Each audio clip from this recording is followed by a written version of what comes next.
So the Prefect might not be finished yet, but it is already winning trophies. Can't quite believe it, but the old school Ford forum had a virtual car show because of the coronavirus situation, and the Prefect won Judge's Choice.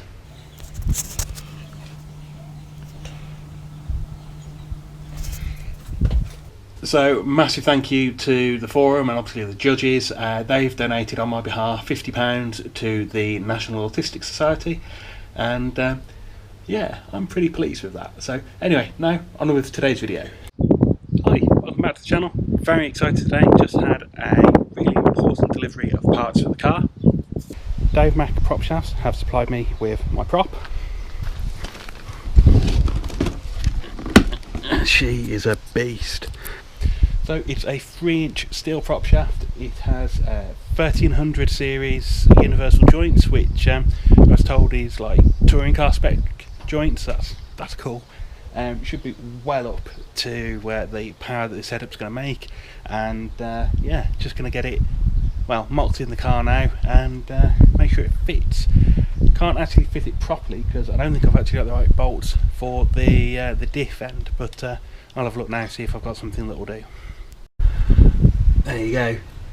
It's in. It's the right length. I can use a tape measure.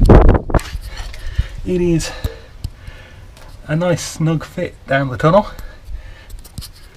So there is absolutely zero way I would have got an exhaust down there as well. So decision to go to side exit definitely confirmed. But yeah, I'm happy with it. It's got a little bit of length left on the slip yoke into the back of the gearbox, which is absolutely spot on. I just need to get some bolts the right length and type now to secure it to the diff, and that will be another job ticked off the list. Job that needs to be done right now is to get the fuel tank into the car, and as I think I've mentioned already, I've decided I'm going to cut a little bit out of the floor, drop the tank through the floor and put it on a new cradle. So I'm just going to start on cutting out that bit of framework that needs to come out. And that bit of frame that needs to come out is just these two pieces and this piece. So just a couple of little welds down the sides there to cut out, a couple of welds there to cut out, and drop that down. What it's going to allow me to do is just put some little upstands to drop that down lower in the floor and sit the tank that little bit lower. It gives me much better space in the boot then. So let's get cutty. That's the frame I need to remove out. So I need to clean up these sections. Ready to weld on some upstands, and then those upstands will be welded back in to the frame, and that will just give me the cradle section that I need to put the tank in. So just looking at this space, there is these couple of little brackets in here at the moment. They could potentially be in the way. Now what I think I'm going to do is pull the tank further towards the back of the car. That's going to give a bit more room for access to the axle, etc., and also clear those. So I'll probably just put a little bit of extra steel in there just to make the cradle so it sits further this way. That's fine. I was going to need to do some kind of straps anyway, so that'll be fine. So I got that frame cut out last night and back out here now this morning. Just going to clean that frame up and get ready to weld in some spacers. Now, I've got a few of them already made. Again, they need cleaning up. They were actually made for something else previously, but they're going to be perfect for this. So I'll get those cleaned up as well. The idea is going to be, got the frame,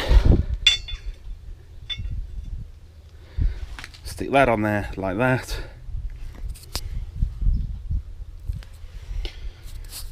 And then with the whole thing back into the car, it's just going to drop it down that little bit. So let's get to work. Okay, and that's everything cleaned up for welding. Just got the first one here. I'm going to weld onto there. So I'll get started.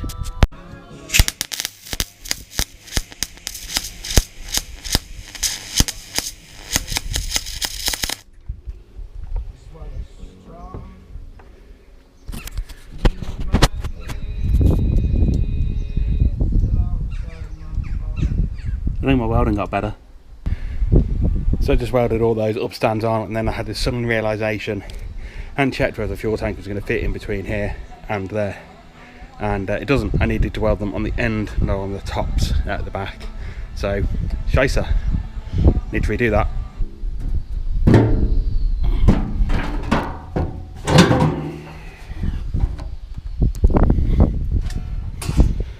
Okay, so that's the tank cradle, kind of just about done.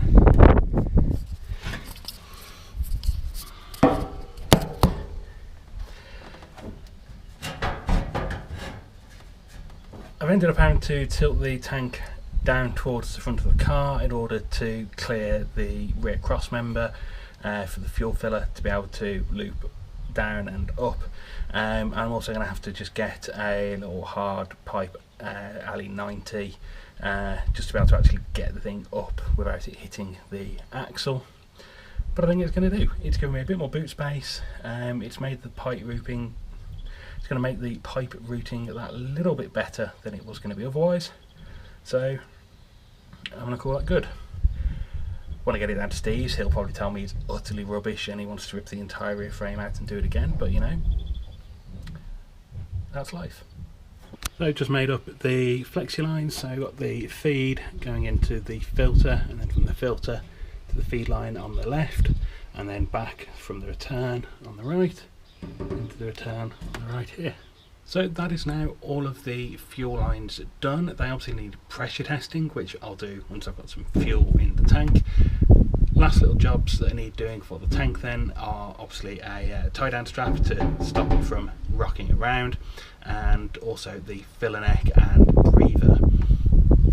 But in terms of being ready for a first start, other than pressure checking stuff and yeah, pressure checking the fuel lines, making sure they're going to work, making sure the injectors aren't going to leak, etc. That's it. So I've just come in and started editing that video, given Steve a call and had a chat about the fuel tank. We've agreed actually what we're going to do is just cut that filler neck off the side and weld one on the top. It's just going to solve all of the problems. Still happy I've made the cradle because it's still giving me that more boot space, but yeah, just not going to mess about anymore. Filler on the top, job done. Only problem that gives me now though is working out how to do the first start, because I don't want to put more petrol in that tank if we're going to have to weld it again, and obviously the fuel pump is in there. So I'll work out a way to do that, make up some sort of little container to contain some fuel and that I can drop the pump into, and yeah, I think the next thing we need to do then is pressure test those lines.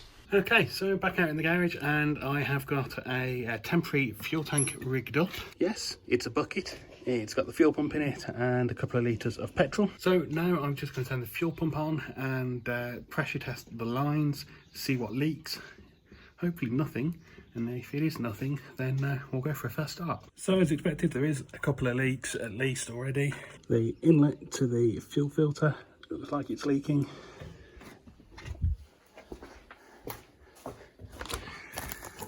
And also seems to be a leak down there on the feed line. So first of all then, got to fix both of those, then hope there's no other leaks.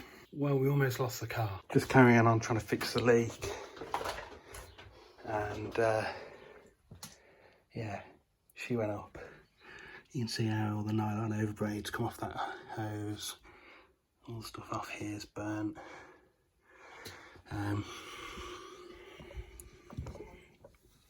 Fucking right mess down there. That bit of loom is fucked. Looks like the injectors might have survived. That loom's fucked. Basically, I think all the way back to the plug. Yeah. I think most of the loom's fucked. I think the car has just been set back 3-4 months. Catch you next time.